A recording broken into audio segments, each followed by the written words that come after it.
હો એને કહા સંગીતાના દર્દો રે દેખાય છે, એટલે છોડીને એ બીજી જોડે ફરે છે.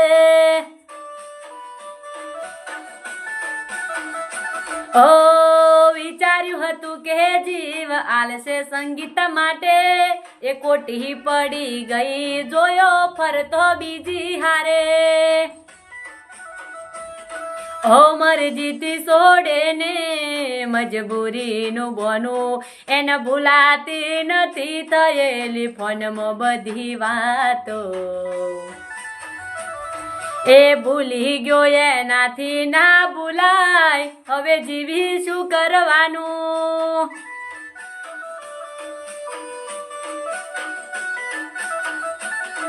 એ ભૂલી ગયો એનાથી ના ભૂલાય, હવે જીવી શું કરવાનું.